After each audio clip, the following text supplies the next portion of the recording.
ठरलं तर मग या मालिकेच्या पुढील काही येणाऱ्या भागांचे अपडेट जाणून घेऊया आपल्या आजच्या या व्हिडिओमध्ये। चला तर मग प्रेक्षकांनो सुरुवात करूया आपल्या आजच्या ह्या व्हिडिओला। तर आपण इथे पाहणार आहोत की कशा पद्धतीने आता इकडे सायली आणि अर्जुन यांच्यामध्ये आता सगळं छान सुरळीत सुरू आहे। तर दुसऱ्या बाजूला इकडे आता जो नागोबा आहे त्याच्याबद्दलचं एक खूप मोठं गुपित आता इकडे सचिनला समजणार। आता नेमकं कोणतं मोठं नागोबाने लपवून ठेवलेलं गुपित आहे, कुठलं गुपित सचिनच्या समोर येणार, सर्व गोष्टींचे अपडेट आपल्या व्हिडिओमध्ये सविस्तर पाहूया। तर इकडे आपण आता पाहतोय की जो सचिन आहे ना त्याने आता महिपतच्या खोलीतला तो चाकू पाहिलेला आहे आणि आता तो चाकू त्याने पाहिल्याच्या नंतर इकडे तो विचार करतो की बापरे, अण्णांच्या खोलीत हा चाकू, याचा अर्थ नक्कीच अण्णांचा अजूनही त्या गुन्हेगारी विश्वाजवळ काहीतरी संबंध आहे आणि म्हणूनच अण्णांनी हा चाकू आजही जपून ठेवलेला आहे। आता नेमका अण्णांचा त्या गुन्हेगारी विश्वाजवळ काय संबंध आहे हे मला शोधून काढावंच लागेल। जोपर्यंत मला हे कळत नाही तोपर्यंत मला चैन पडणार नाही। जर अण्णांनी हा सुरा लपवून ठेवलाय तर नक्कीच माझी खात्री आहे त्यामागे सुद्धा अण्णांचं काहीतरी इंटेन्शन असणार। आता ते काय आहे हे शोधल्याशिवाय मी गप्प नाही बसू शकणार। आणि मग आता जो सचिन असतो तो आता इकडे विचार करत असतो की कसं शोधून काढू की महिपतने नेमकं काय लपवलंय, काय करू। मग त्याला लक्षात येतं तो म्हणजे नागोबा। तो विचार करतो की नागराजशिवाय मला कोणीही मदत करू शकत नाही, कारण सचिनला ही गोष्ट खात्रीनिशी माहिती असते की महिपतचे सगळे काले चिठ्ठे हे फक्त नागोबालाच माहिती असणार। मग आता सचिन हा नागोबाकडे येतो आणि नागोबाला आता तो म्हणत असतो की मला तुमची एका महत्त्वाच्या विषयावर मदत हवी आहे। नागराज विचारतो काय मदत हवी आहे बोल। त्यावर सचिन त्याला म्हणत असतो की मला महिपतच्या खोलीत त्याच्या कपाटात हा चाकू सापडलाय। नेमका हा चाकू कसला आहे आणि काय आहे हे मला कळतच नाही आहे। तुम्ही जरा हा चाकू बघून मला सांगू शकाल का की हा चाकू तुम्हाला ओळखीचा वाटतोय का। त्याबरोबर मग नागोबा तो चाकू हातात घेतो आणि त्याच्या चेहऱ्याचा एकाएकीच रंग उडून जातो। आता इकडे नागोबाच्या चेहऱ्याचा रंग हा असा अचानक उडून गेल्यामुळे कळतच नाही सचिनला की नेमकं झालंय काय। तो विचारतो काय झालं, तुम्ही हे असे पांढरे पडलेल्या चेहऱ्याने माझ्याकडे का बघताय, मी काय विचारतोय, कसला आहे हा चाकू, कोणाचा आहे। त्याबरोबर लगेचच आता नागोबा म्हणतो हा चाकू तुला कुठे सापडला, मला खरं सांग, खोटं बोलू नको।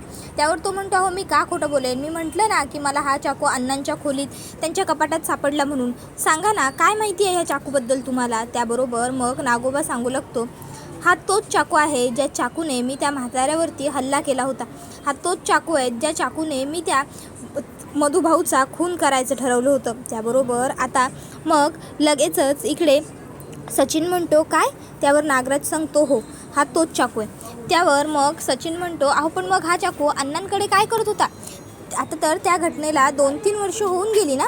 त्याबरोबर मग लगेचच नागोबा म्हणत असतो तेच मला पण कळत नाही आहे, मी त्या महिपतला सांगितलं होतं या चाकूची काहीतरी विल्हेवाट लाव, हा चाकू कुठेतरी गायब कर, या चाकूचं काहीही कर पण हा चाकू पुन्हा ठेवू नकोस, डिस्ट्रॉय करून टाक। पण त्याने डिस्ट्रॉय का केला नाही आणि हा चाकू अजूनही काय करतोय ते मला सुद्धा कळत नाही आहे, तोच मी सुद्धा विचार करतोय। त्याबरोबर मग इकडे आता जो सचिन असतो तो इकडे म्हणत असतो की काळजी करू नका अण्णा, नक्कीच काहीतरी ट्रॅप रचतायत असं मला तरी वाटतंय, असं आता नागराजला सचिन म्हणतो। त्यावर मग नागोबा म्हणतो की अरे तो ट्रॅप रचतोय ते मला सुद्धा कळतंय, पण तो माझ्या विरोधात ट्रॅप कसा रचू शकतो, आम्ही दोघंजणं लहानपणापासूनचे जवळपास मित्र आहोत, मग तो मला कसा काय फसवू शकतो हेच मला कळत नाही आहे। त्याबरोबर मग आता सचिन म्हणतो ते सगळं सोडा, मला तुम्ही सांगा की आता आपण याचं करायचं काय। त्याबरोबर आता मग लगेचच सचिनला नागोबा म्हणतो काय करायचं म्हणजे आत्ताच्या आत्ता जा आणि हा चाकू डिस्ट्रॉय कर, ह्या चाकूचं काहीतरी कर। लक्षात ठेव या चाकूवरती आत्तापर्यंत माझे फिंगरप्रिंट होते आणि यापुढे आता तुझे सुद्धा फिंगरप्रिंट त्या चाकूवरती उतरलेले आहेत, त्यामुळे जर काही उद्या घडलं, हे सगळं कोणी केलं, का केलं, हे जर अर्जुन सायलीने शोधायचं ठरवलं, त्या म्हाताऱ्याला शुद्ध आली आहे म्हणून, तर सगळी गडबड होईल आणि सगळं आपल्या अंगाभोवती येईल। आपल्या अंगाभोवती काहीही यायला नको आहे असं वाटत असेल तर त्याआधी तुला हा चाकू डिस्ट्रॉय करावा लागेल, लवकर काहीतरी हातचालाकी कर। त्याबरोबर सचिन म्हणतो त्यापेक्षा माझ्याकडे एक उत्तम पर्याय आहे, मी एक काम करतो, हा चाकू घेऊन जातो आणि थेट सुभेदारांच्याच अंगणात गाडून टाकतो। सुभेदारांच्याच जर घराच्या आसपास त्यांना हा चाकू चाकू सापडला तर त्यांनासुद्धा कळणार नाही हे सगळं कोणी केलं आहे आणि तुमच्यावरती त्यांचा संशयही येणार नाही, कारण तुम्ही जर खून केल्याचा प्रयत्न केला असता तर तुम्ही हे चाकू त्यांच्याच आवारात का टाकणार हा प्रश्न त्यांना पडेल. त्याबरोबर मग लगेचच नागराज म्हणतो, शाब्बास, हुशार आहेस, पण आता बोलला आहेस तसं काम करून दाखव. नागराज म्हणतो, निघ लवकर जा. सचिन सांगतो की हो, माझ्यावरती शंका घेण्याची काही गरजच नाही आहे, मी कुठलंही काम चोखच पार पडतो. त्याबरोबर नागोबा त्याला सांगतो की आणखीन एक महत्त्वाची गोष्ट, जेव्हा त्या सुभेदारांच्या घरी जाशील तेव्हा तिकडे व्यवस्थित लक्ष ठेव. तुझ्या आजूबाजूला कोणी नाही आहे ना ह्याची खातर जमा कर, नाहीतर जर तुला चुकून जरी कोणी तिकडे पाहिलं ना तर सगळी गडबड होऊन जाऊ शकते, कळलं ना. त्याबरोबर सचिन म्हणतो की हो, तुम्ही काळजी करू नका. नागोबा म्हणतो, काळजी मी नाही, काळजी तू घे. त्यावर तो म्हणतो, हो, मी माझं काय करायचं आहे ते बघतो. आणि त्याच्यानंतर मग आता तो तिकडनं निघायला लागतो. आता इकडे रस्त्यातसुद्धा सचिनच्या डोक्यात एकच विचार फिरत असतो, तो म्हणजे जर आता हे अण्णा स्वतःच्या लंगोटी यारला सोडत नाही, स्वतःच्या मित्राला सोडत नाही, तर मग हे मला कसं सोडणार. नक्कीच काहीतरी कट असणार यांचा. तर दुसऱ्या बाजूला इकडे जो नागोबा असतो ना, आता तो विचार करत असतो की महिपतने नेमका तो चाकू अजूनपर्यंत का जपून ठेवला असेल, काय कारण असेल. तर इकडे दुसऱ्या बाजूला जो सचिन असतो तो म्हणत असतो की नक्कीच काहीतरी गडबड आहे, पण नेमकी काय हे शोधून काढावंच लागेल. नागोबा याच्या विरोधातला पुरावा महिपतकडे आहे, मग महिपतकडे आणखीन काही हत्यारं असू शकतील का, आणखीन काही असेल का हे शोधायला हवं, असा तो विचारात मग्न असता आता तो सुभेदारांच्या घराबाहेर पोहोचतो. आता तिकडे आल्याच्यानंतर तो विचार करतो की चला, बाकीचं सगळं नंतर बघू, आधी सगळ्यात पहिलं मला ह्या सुऱ्याची विल्हेवाट लावली पाहिजे. खरं तर त्या नागोबाला मदत करण्याची मलासुद्धा काहीही गरज नाही आहे, पण जर उद्या चुकून पाकून जरी मला त्याची काही गरज लागली तर माझ्याकडे सध्या पैसे तर नाही आहेत कामं करून घेण्यासाठी, त्यामुळे माणसंच जपलेली बरी, असं म्हणत मग तो आता अर्जुन सायलीच्या घराच्या दिशेने पुढे सरसावतो. आपल्याला कोणी बघत तर नाही आहे ना ह्या गोष्टीकडे सुद्धा त्याचं बारीक लक्ष असतं. आपल्याला कोणी बघत नाही आहे हे बघता क्षणी तो पटकन आता हाताने तिकडे माती खणायला सुरुवात करतो. आता माती तो खणत असतो आणि आतमधून त्याला सायलीच्या तन्वी डेचा जो सोहळा सुरू असतो त्याचा आवाजही येत असतो. तो विचार करतो की अच्छा, मला दुःखाच्या ढरीत ढकलून हे सगळे सुभेदार इकडे मस्त पार्टी करतायत का, एन्जॉय करतायत का. आता लवकरच यांची झोप उडणार आहे आणि मग तो चाकू लपवू लागतो. तर आता त्याचवेळी बरोबर चैतन्य त्या ठिकाणी पोहोचलेला असतो. आता चैतन्य तिकडे आल्याच्यानंतर चैतन्य बघतो की इकडे जो सचिन आहे त्याची काहीतरी लपवाछपवी सुरू आहे. आता नेमकं सचिन काय लपवतोय हे तर चैतन्यालाही ठाऊक नसतं ना. चैतन्य आता विचारात व्यस्त होतो, काय चाललंय याचं, सचिनला जाऊन थांबवू का, नाही, नको नको नको, हा काय करतोय ते शांतपणे उभं राहून बघितलं पाहिजे. मग आता जो चैतन्य असतो तो आधी सगळं शांतपणे बघतो. तो बघतो की नक्कीच हे सचिनने काहीतरी इथे केलं आहे. आता सचिनला चाकू पुरताना तर इकडे चैतन्याने पाहिलेलं नसतं, चैतन्याने फक्त त्याला पाहिलेलं असतं त्या मातीच्या जवळ बसलेलं.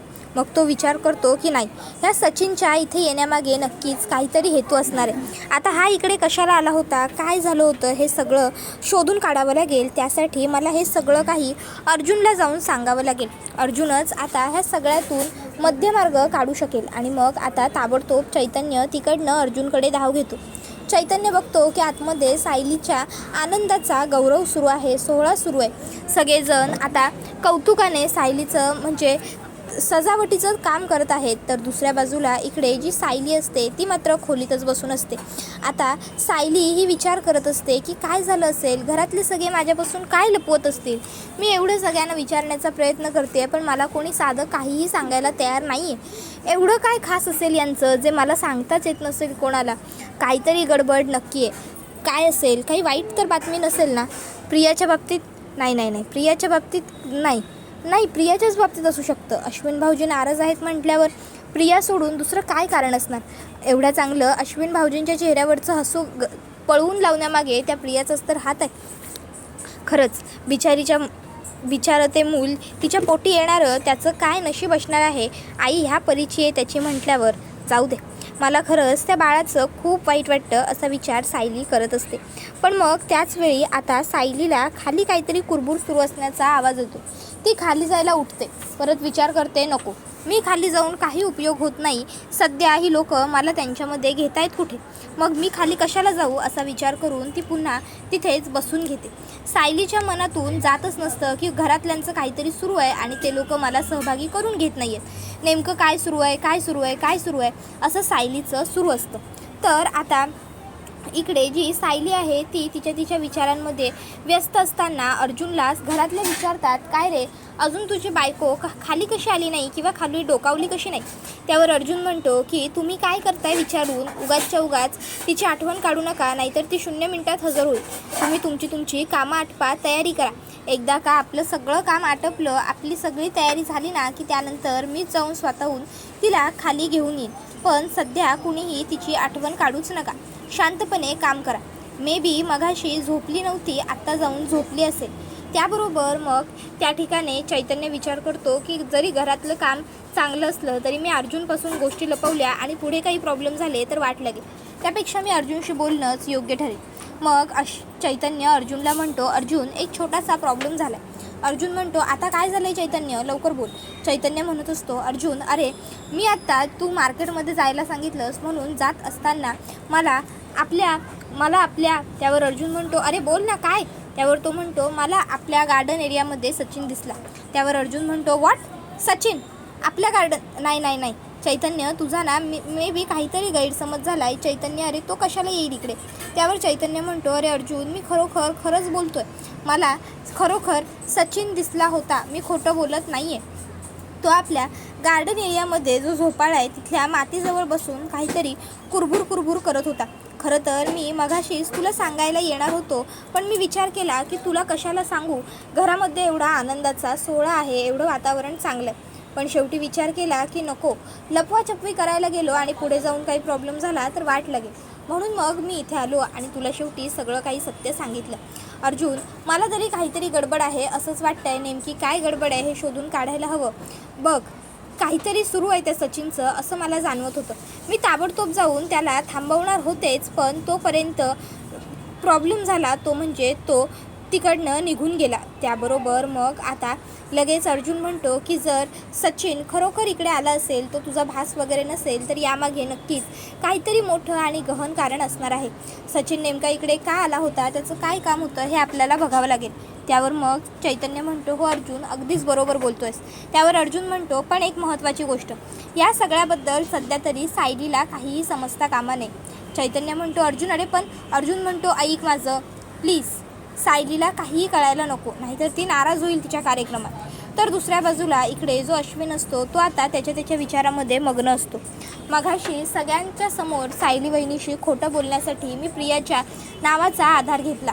खरं तर मला त्या मुलीचं नावच माझ्याबरोबर नको आहे, पण तरीही प्रत्येक वेळी मला तिच्यामुळे काही ना काहीतरी खोटं नाटं बोलण्यासाठी का होईना, पण काहीतरी तिचं कुठेतरी उल्लेख करावाच लागतो आहे. नाही काहीही झालं तरी आता पुन्हा मला त्या मुलीमध्ये गुंतायचंच नाही आहे. पुन्हा मला त्या मुलीचं माझ्या भोवती अस्तित्वच नको आहे.